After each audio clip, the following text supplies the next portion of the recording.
এই সরকার তো এরই মধ্যে এই যে জাতীয় নাগরিক পার্টির প্রতি এক ধরনের সহানুভূতি দেখানো শুরু করেছে না? তাদের পরামর্শ অনুযায়ী যে পার্টিটা হয়েছে, 7 মাসে তো আপনারা কী সংস্কার করেছেন আমরা দেখেছি। সেই যে কন্টেন্টটা ছিল সেটার প্রেক্ষিতে এবারে আমি দর্শকের কথাটা নিয়ে আপনাদের সামনে হাজির হয়েছি।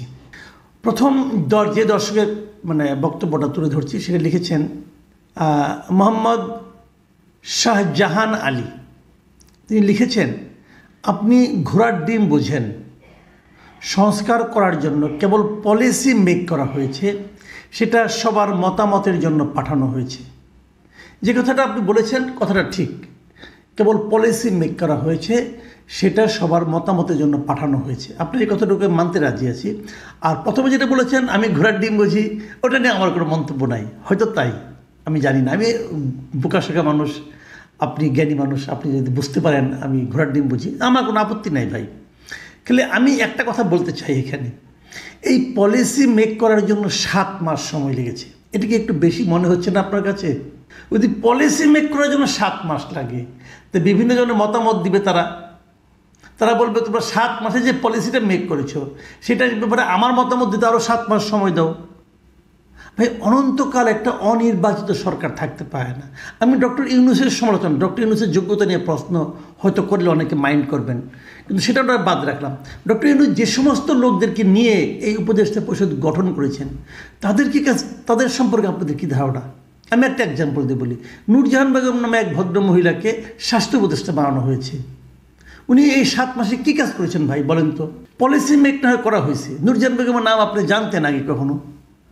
যে উনি কি স্বাস্থ্য বিষয়ে বিরাট বিশেষজ্ঞ? তো আপনি যে ক্ষেত্রে ভালো বুঝেন সেরকম লোককে নিয়ে আসতেন। কে আপনার পরিচিত, কে আপনার এলাকার লোক, কে আপনার আত্মীয়, সেরকম লোককে যদি আপনি করেন। ইতিমধ্যে তো অনেক উপদেষ্টার বদনাম পাচ্ছি, তালিকা হচ্ছে, টেনশন নিয়েন না, আমরা কিছু কিছু পাচ্ছি, দেবো ইনশাল্লাহ। তো আমরা সেই জায়গাটাতে বলছি, আপনারা সময় ক্ষেপণ করতেছেন। আমার প্রশ্নটা কিন্তু ওই জায়গাটাতে। দ্বিতীয় যেটা হয়েছে, এই মতামতে লিখেছেন লামিয়া সৈয়দ। উনি আরও তির্যক ভাষা আমাকে আক্রমণ করেছেন। উনি বলেছেন বিরাট ভুল হয়ে গেছে, বিপ্লবের পরে মাসুদ কামালকে প্রধান উপদেষ্টা করার দরকার ছিল। 7 মাস লাগতো না, 7 দিনের মধ্যে দেশ ঠিক করে তিনি শেখ হাসিনাকে ফেরত নিয়ে আসতেন। লামিয়া সৈয়দ সাহেব, ওনার সম্বন্ধে আমি একটু বলতে চাই। উনি কী লিখেছেন, ওনার যেটা উপলব্ধি সেখান থেকে লিখেছেন। বাট আমি বলবো আমার সম্পর্কে ওনার ধারণা আসলে নাই, আর সেই ধারণা অর্জনের জন্য ওনাকে আমি রিকোয়েস্ট করবো না। ভাই, আমি একটা ক্ষুদ্র মানুষ, আমার সম্পর্কে ধারণা নেওয়ার কোনো দরকার নেই আপনার। আপনি যে বলেছেন আপনার উপলব্ধি, আপনার বক্তব্য, আপনি যে কষ্ট করে লিখেছেন আমাকে, এজন্য আপনার প্রতি আমার কৃতজ্ঞতা রইল। খালি একটা কথা বলি, প্রধান উপদেষ্টা কেন কোনো জায়গায় তো আমি যাবো না। আমি যাবো কেন? এখানে উনি পারছেন না তার মানে আমি পারবো? যখন আপনার ফুটবল খেলা দেখেন, মেসি যখন কোনো গোল মিস করে আপনি সমালোচনা করেন না?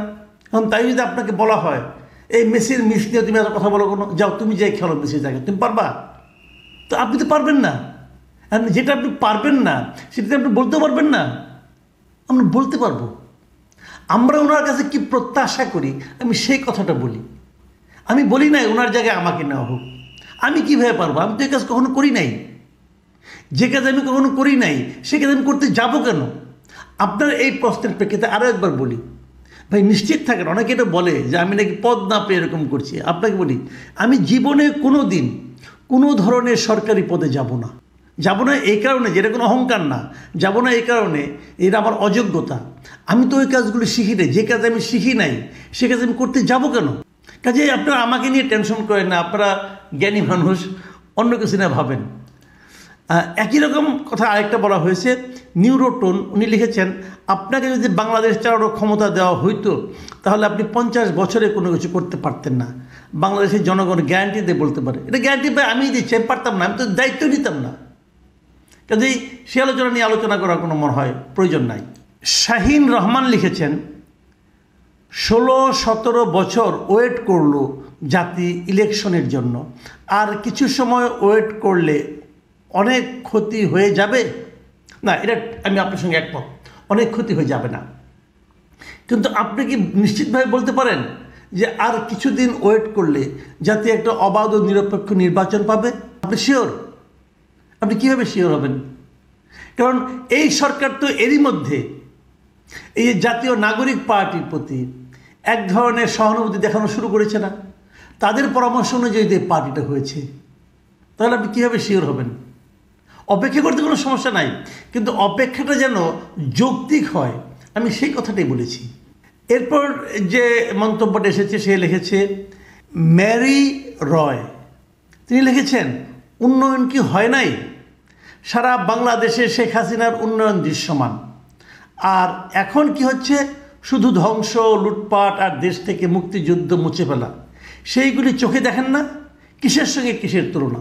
হ্যাঁ, আমি তুলনাটা করেছিলাম কি, আগে ছিল উন্নয়নের মূল্য ঝুলানো হয়েছিল আমাদের সামনে, আর এখন হচ্ছে সংস্কারের মূল্য। তো মেরি রায় এতে খুব দুঃখিত হয়েছেন। উনি বলছেন যে আগে নাকি উন্নয়নের মূল্য ঝুলানো হয় নাই, আগে নাকি আসলেই উন্নয়ন হয়েছে উন্নয়ন, আমি অস্বীকার করবো না, অবশ্যই উন্নয়ন হয়েছে, কিন্তু দুটো ঘটনা ঘটেছে পাশাপাশি। সেই ঘটনা হলো উন্নয়নের নামে লুটপাট হয়েছে। যেমন ধরেন, একটা কাজ করতে 5 টাকা লাগবে, সেই কাজটা করা হয়েছে 25 টাকায়, 20 টাকা লুটপাট করা হয়েছে। এটা হয়েছে ভাই। যে উন্নয়ন করা হয়েছে প্রত্যেকটা জায়গায় খবর নেন, এই ধরনের কাজ বিদেশে অন্য দেশে কত টাকা করা হয়েছে, আমাদের এখানে কত টাকা করা হয়েছে। এটা গেলো একটা জিনিস। দ্বিতীয় একটা জিনিস হলো, যখনই আমরা গণতন্ত্রের কথা বলতাম, তখনই আমাদের সামনে সেই উন্নয়নের মূল্য ঝুলিয়ে দেওয়া হতো। বলতো যে গণতন্ত্র এবং উন্নয়ন নাকি পাশাপাশি চলে না। তো সেটা তো মূলই ছিল। আমি তো চেয়েছি গণতন্ত্র। উন্নয়নের কথা বলছেন কেন আপনি? উন্নয়নের সঙ্গে গণতন্ত্র তো কোনো বিরোধ নাই, দুটোই একসঙ্গে চলতে পারতো। আপনি তো সেটা দেন নাই। যাই হোক, তবু আপনি আওয়ামী লীগকে ভালোবাসার কথাগুলি বলতে পারেন, কোনো সমস্যা নেই। মোখলেসুর রহমান লিখেছেন, ডক্টর ইউনূস সাহেব যখনই প্যাকেজের কথা বললেন, তখন আমি ভাবলাম এটা আবার কি? নির্বাচনকে পিছিয়ে দেয়া বা তালবাহানা করে কি করে দীর্ঘদিন ক্ষমতায় টিকে থাকা যায়, সেই চেষ্টাই করে যাচ্ছেন। স্বৈরাচার হটিয়েছেন, সেখানে শতভাগ সমর্থন করেছি। এরপর অনির্বাচিত সরকার এসেছে, তাদের সমর্থন করেছি, কিন্তু ওনারা তালবাহানা করে আরও দীর্ঘদিন ক্ষমতায় থাকবেন, তার সমর্থন করি না। এটার ব্যাপারে মন্তব্যের দরকার নাই, ওনার মন্তব্য দিয়েছেন। ফাহিম হাসান লিখেছেন, মাসুদ কামাল ভাই, আপনাকে হাজার সালাম ও আন্তরিক অভিনন্দন জানাই। আপনি সঠিক কথা বলেছেন। বাংলাদেশকে বাঁচাতে হলে ইউনূসকে হটাতে হবে। ইউনূস সংস্কারের দোহাই দিয়ে সময় ক্ষেপণ করছে। তার দল এনসিপিকে শক্ত অবস্থানে দাঁড় করানোর জন্য সময় নিতেছে। ওনার এই শেষ বক্তব্যের সঙ্গে আমিও কিন্তু কিছুটা একমত। আমারও তাই ধারণা, উনি এই কারণেই সময় নিচ্ছেন। মিস্টার ফ্যাট ফ্রগ উনি লিখেছেন, বিগত 16 বছরে যে মূল্যগুলো ঝুলিয়েছিল, তখন আপনি কই ছিলেন? ভাই, তখন আমি বাংলাদেশেই ছিলাম এবং সেই মূল্য নিয়ে তো আমি সমালোচনা করেছি। কাজেই তখন আমি ঘুমিয়েছিলাম, এটা মনে করার তো কোনো কারণ নাই, এবং তখনও আমি সমালোচনা করেছি, এবং সেগুলো আপনি দেখার সুযোগ পান নাই, সময় পান নাই, অথবা প্রয়োজন মনে করেন নাই। কিন্তু যখন সমালোচনা করবেন কাউকে, তাকে একটু দেখে নেন, চেক করে নেন কার সমালোচনা করছেন।